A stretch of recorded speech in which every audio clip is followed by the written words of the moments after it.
Bienvenue dans un nouvel épisode de In Depth with Academia. Je suis Richard Price, fondateur d'Academia.edu, et aujourd'hui on va plonger ensemble dans un sujet aussi vaste qu'explosif. Vous le sentez, n'est-ce pas? C'est cette énergie qui monte quand on aborde une anthologie qui brasse autant de questions. Parce qu'on va parler du recueil « Anthologie des meilleurs textes de l'année 2021 » signé par Guy Boulian.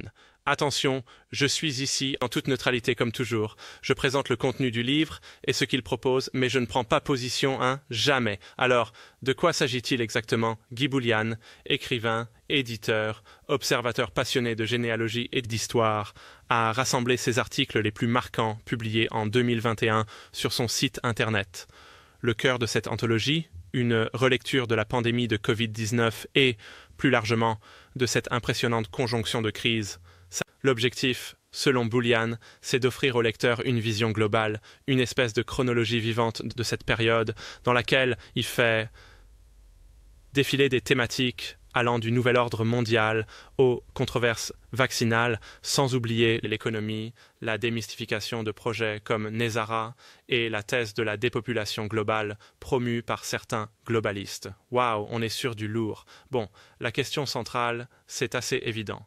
La pandémie de Covid-19 n'a-t-elle été qu'une crise sanitaire ou bien un catalyseur, un révélateur, peut-être même une ingénierie sociale à l'échelle planétaire?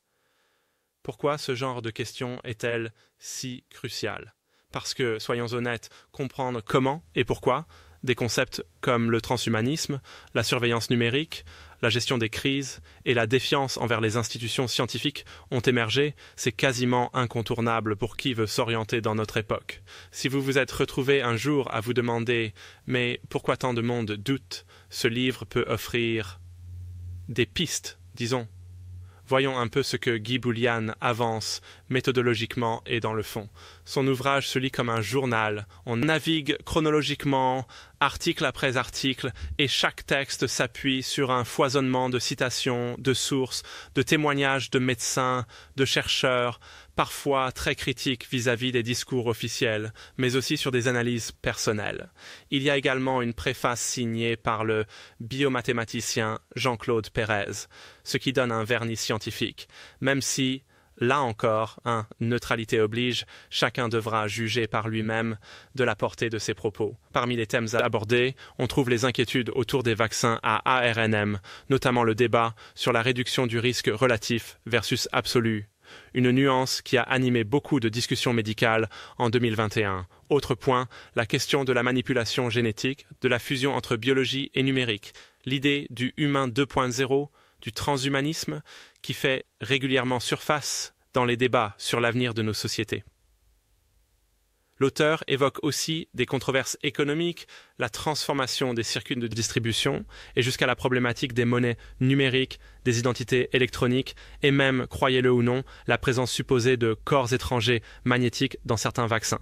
Comme quoi, rien n'échappe à son radar. Mais alors, que retenir? Je dirais que pour le lecteur ou l'auditeur lambda, quelqu'un qui se pose simplement des questions sur la cacophonie d'opinions et le tumulte des médias, ce livre, aussi subjectif soit-il, montre à quel point la circulation de l'information aujourd'hui est complexe. On y découvre une pluralité de voix. Certains experts expriment de profonds doutes, d'autres parlent de manipulation, certains tirent la sonnette d'alarme sur la urgence démocratique. On retrouve aussi un panorama des réactions sociales, de la révolte contre les mesures sanitaires strictes jusqu'à la méfiance envers le récit dominant. C'est là le sens de l'exercice universitaire ou journalistique.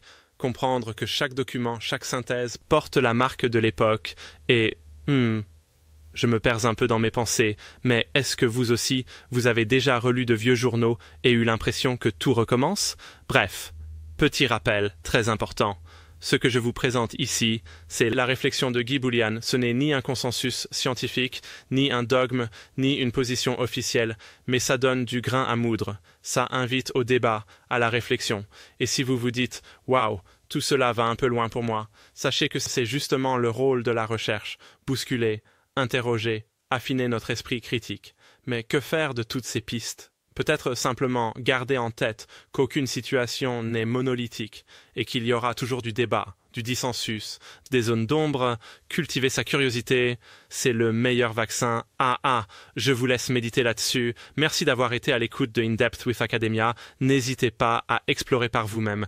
Lisez, discutez, questionnez, et à la prochaine pour un nouvel épisode.